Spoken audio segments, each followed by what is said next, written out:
CTV News at 5 with Marina Moore and Tony Rima with weather.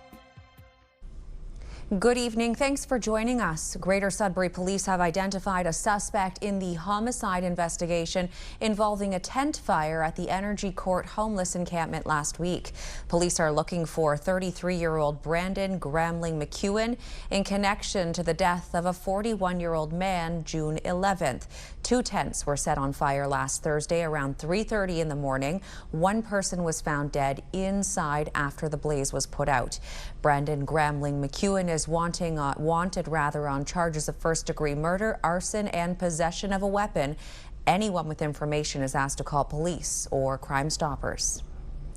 Time now for our first check on weather. Once again, a little surprise sunshine in a rainy forecast. For more details on what's ahead, we go to CTV's Tony Rima. Thanks for that, Marina, and good evening, everyone. Yes, some sunshine today, but take a look at this map. This is a mess, isn't it? We have clouds, showers, risk of thunderstorms right across our broadcast region, depending upon where you live, especially in through Temiskaming Shores. 8 this evening, a chance of a thunderstorm or two, shower activity. Then, you know, things are going to be unsettled, to say the least. We do get some clearing, though, early Thursday morning. I'll have more weather details a little later in the show. By the way, First Weather is brought to you by CAA. Get your membership by going to getcaa.ca. Marina. Thanks for that, Tony. The federal government is pushing ahead with a bill it says will try and address the long-term drinking water advisories plaguing First Nations communities across Canada. This important legislation recognizes First Nations as stewards of water, establishes clear standards, and reflects the realities of their communities. The proposed First Nations Clean Water Act is backed with the single largest funding commitment ever made for First Nations, $4.6 billion over 5 years.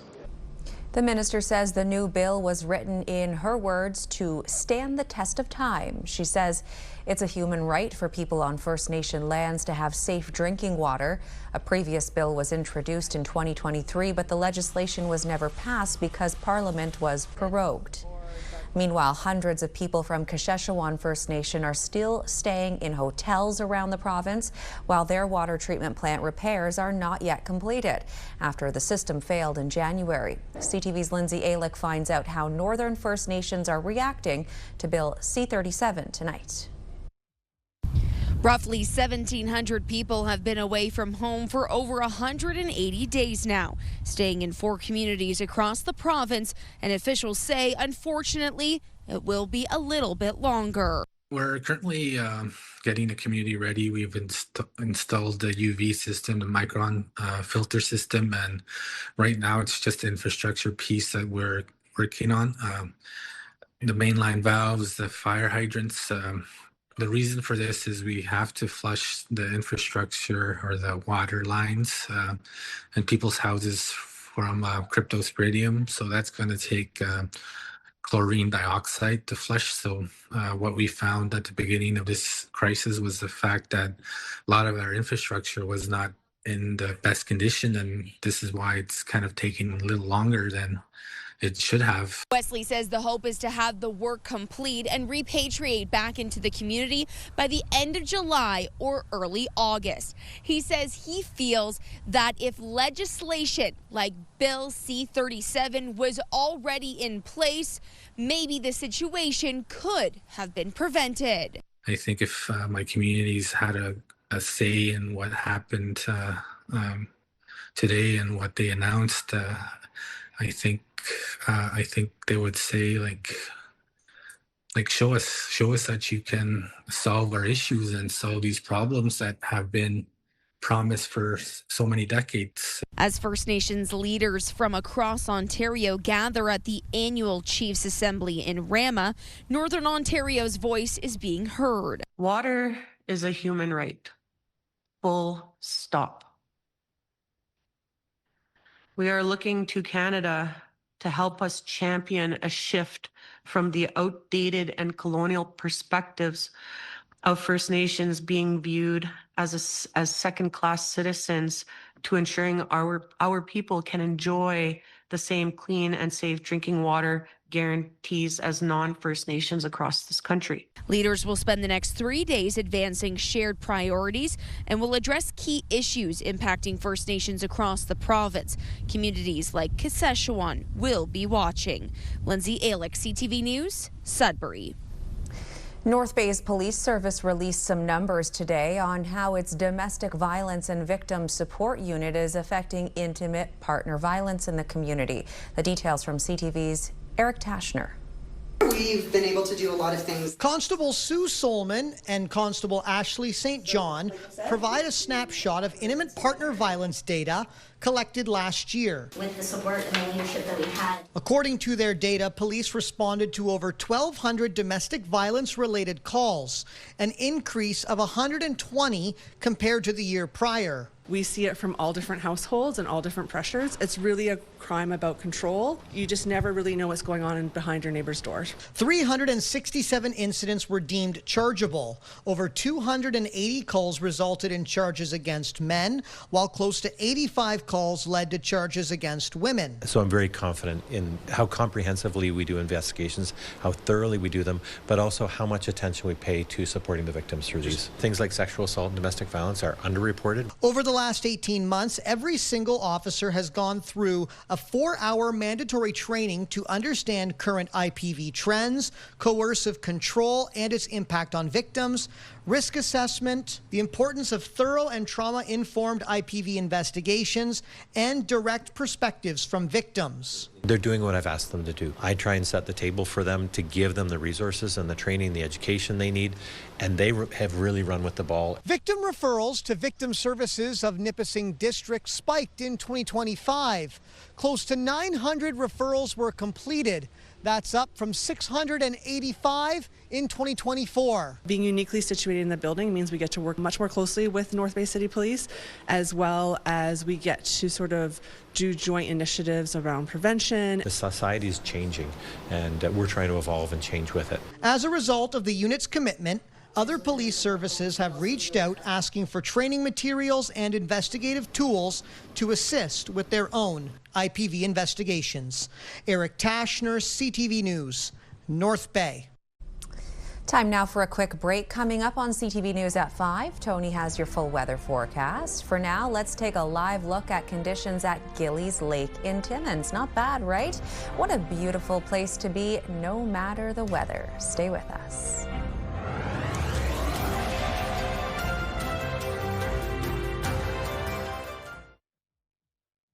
When you see it happen, send it to CTV News. Text 10400 from your screen to ours. Text 10400. Now your main weather, and we're going to start with the forecast radar because there are pockets of activity, showers, thunderstorms rippling across parts of our region. As a result, we're going to get some clearing in through tomorrow morning. That's pretty nice, but other than that, you never know what to expect. You know, today we thought we were going to get a little bit more rain, but that's going to come a little later on in the day, and it's still on the warm side. A system is going to be coming through, and what was supposed to be a nice Father's Day Sunday now looks like there is a chance of rain depending upon where you live. So when it comes temperature-wise, it should be about 22, 23 degrees. So Sudbury's spot on. Add the humidity, and it felt much warmer than that today.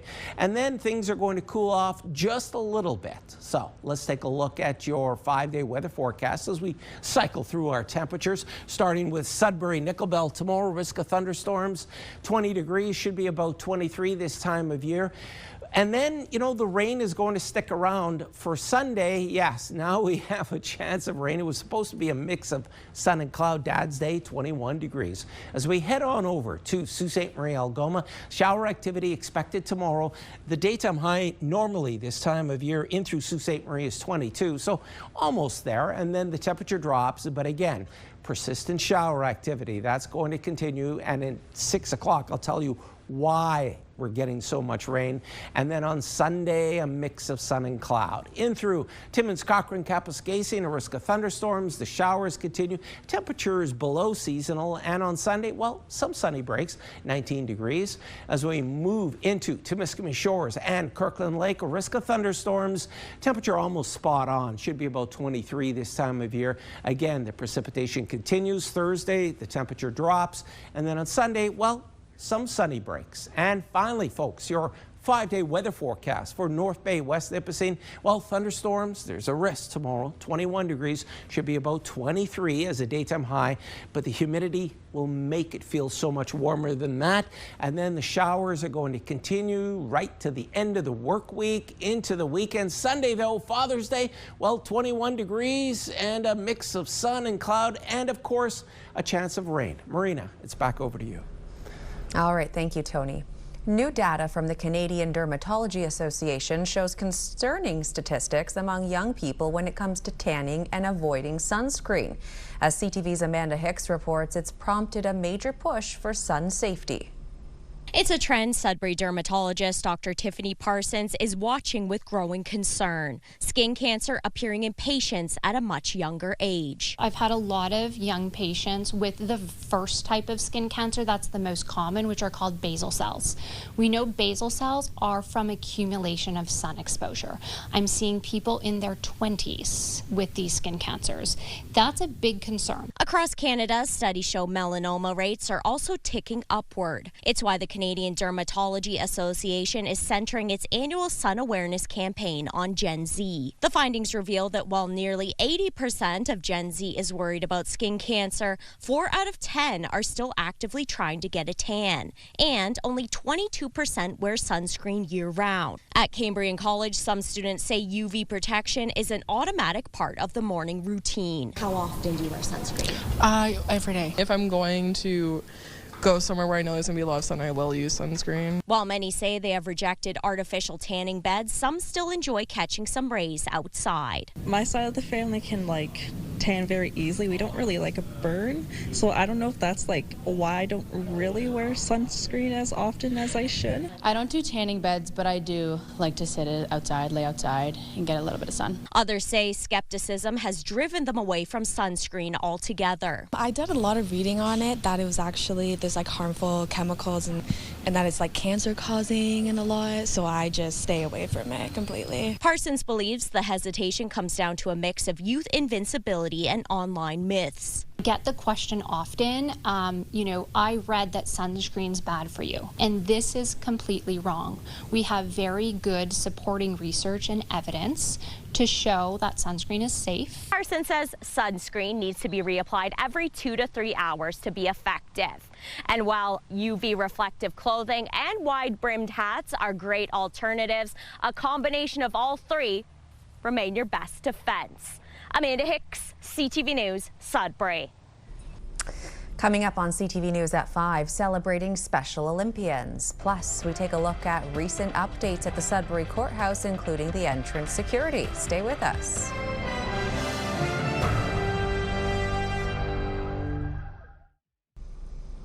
If you've driven by Sudbury's main courthouse, you've likely noticed a new addition on the front of the building. CTV's Angela Gemmel takes a closer look inside the one-point entry. Morning. Morning. A bag goes through the scanner and its owner goes through a metal detector. It's all part of new enhancements at Sudbury's historic courthouse. Really, it's in the name of safety, in that everyone who accesses the courthouse, on any given day could be in the hundreds, that it's all in the name of providing a safe environment for those that work here and those that are accessing it for their own purpose. Regular users of the courthouse have key cards to enter, while members of the public must go through the security access each time they enter the facility. Ornella says the operation has been going well since the single point of entry opened April 20th. This allows our court security personnel to screen individuals, check their belongings to ensure that no weapons, no contraband, or anything that could be of harm to anybody accessing the courthouse is captured and turned away before it enters the building. At least 2 Greater Sudbury police officers are on duty. One screens belongings while the other is stationed at the metal detector. There's a secondary hand scanner for anything that may have been missed. As it goes through a metal object, there will be either an alarm or a vibration depending on which setting I have it on. And the louder it is, or the more vibration, means that there's more metal density, which could be an item of concern. The enhancements also include an accessible entrance and improved walkways. Renovations were fully funded by the provincial government as part of its plan to modernize infrastructure and strengthen security. A statement from the Ministry of Attorney General reads in part, "These measures are designed to streamline access while strengthening the safety of everyone who enters the courthouse." Although they don't keep stats of how many people access the courthouse on any given day, one of the officers told me they've taken more than 4,600 scans since the security measures began almost 2 months ago. Angela Gemmell, CTV News, Sudbury. Special Olympic athletes were in Sudbury today, meeting fans ahead of the Summer Games. CTV's Madison Merrier has more on the law enforcement torch run and what it means to those involved. 10 athletes are headed to Medicine Hat, Alberta in August for the Special Olympic Summer Games. Before they go, they're walking in Sudbury to thank their supporters and inspire others. It was incredible to see the community support, cheering us on, stopping their vehicles in the middle of the road and getting us out and cheering us on. The annual law enforcement torch run is a key part of the athletes' preparations. And for one father and police officer, today was even more special. Special Olympics has always been the charity of choice for the Ontario Chiefs of Police, but being a police officer and then my son getting an opportunity to participate as an athlete, it was an opportunity for both myself to connect with my son and then be with him with other athletes. It's amazing because it's now become like a family, right?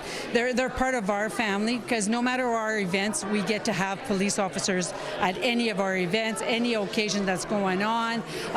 A lot of the police enforcements are some of our coaches too now. The law enforcement torch run had over 50 participants walking around 1.5 kilometers, while students from nearby schools stood outside to cheer and show their support. It's just to showcase who we are, and it's also a way to get the flame from community to community, and in the end the flame makes its way to the provincial games or the nationals games. Thank you to all the family and friends supporting me for the torch run. I'm so glad I made it all the way far. Madison Merrier, CTV News, Sudbury. Looks like a wonderful day they had there. When we return, it's Take Me Home Tuesday, plus some of the best butter tarts in Ontario. You're watching First at 5.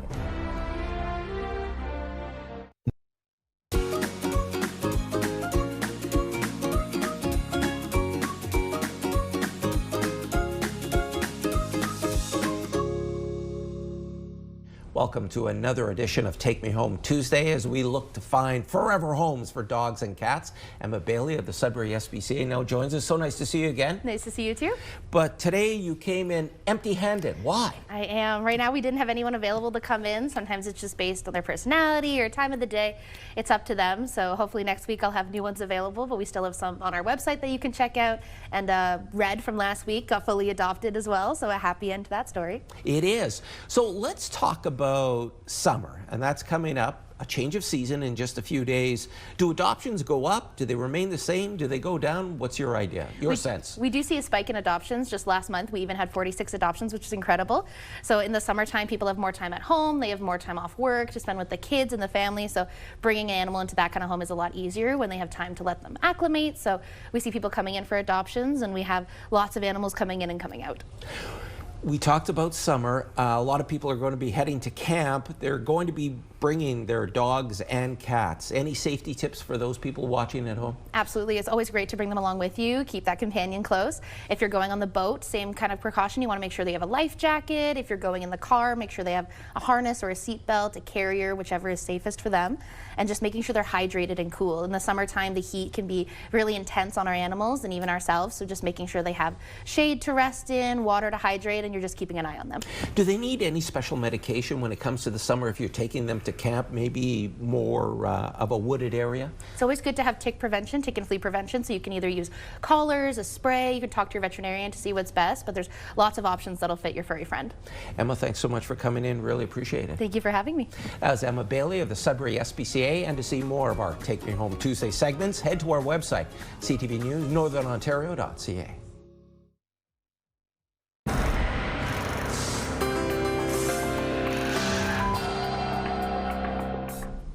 Our first community close-up comes to us from Callander, just south of North Bay, where the Alex Dufresne Art Gallery is proud to present a new exhibition titled I'm Just Getting Started by Lise Poitras.